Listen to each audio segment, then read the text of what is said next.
muri Tunisia umupolisi yarashe abantu kuri hekaru mu kirwa cya Djerba kiri mu nyanja ya Mediterane, yishe batanu nawe abandi bapolisi baramurasa arapfa. Abapfuye n'abapolisi batatu n'abayahudi babiri bafitanye amasano mu miryango bitwa Aviel Haddad wari ufite ubwenegihugu bubiri bwa Tunisia na Israeli na Ben Haddad w'umufaransa.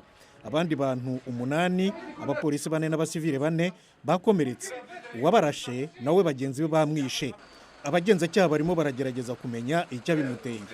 Mu bihumbi 2002 nabwo hekaru ya Djerba mu burasirazuba bwa Tunisia yaratewe. Umwiyahuzi yayigonze n'ikamyo yari itezemo ibisasu, yahitanye abantu 21 barimo abanyatunisia, abadage n'abafaransa. Icyo gihe Al-Qaeda yavuze ko ariyo yari inyuma y'icyo gitero.